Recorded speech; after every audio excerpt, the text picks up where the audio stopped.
Oslo, Norway terror attack in a gay bar.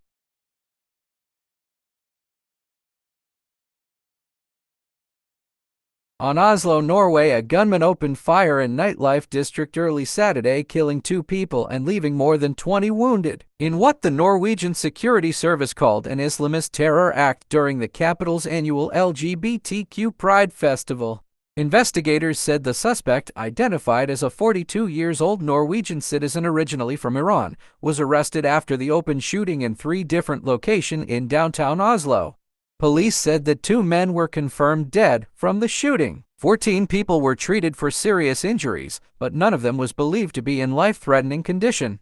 The Norwegian Police Security Service raised its terror alert level from moderate to extraordinary, the highest level after the attack, which sent panic from crowd of people fleeing into the street or trying to hide from the gunman.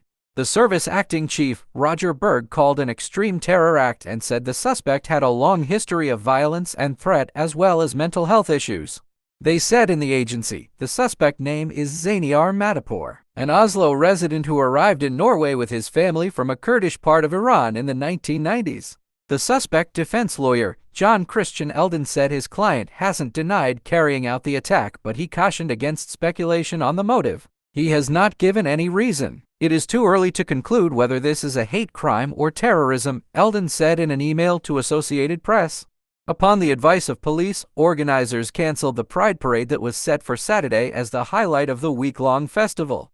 The score of people marched through the capital, waving their rainbow flags. Police said that civilians assisted them in detaining the man in custody, who was being held on murder and terrorism based on the number of people targeted at multiple locations. Not far from Oslo Cathedral, crime scene tape cordoned off the bars where the shooting took place, including the London pub, which is popular with the city's LGBTQ community. Crowds gathered outside and dropped off cards and flowers at impromptu memorials for the victim. Desta Selassie, the co-owner of the London pub, told employees who witnessed the shooting were in shock and receiving psychological counseling. The PST said, "We spoke to him in May this year because he has shown a certain interest in a statement that were interpreted as insults to Islam. In these conversations, it was assessed that he has intention on violence and mental health issue," the agency said in a statement.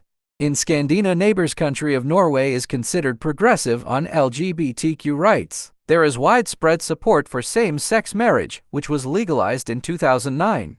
In 2016, Norway became one of the world's first countries to allow transgender people to legally change their gender without a doctor's agreement or intervention. Norway's King Harald V offered condolence to the relatives of the victims, said the royal family was horrified by the attack.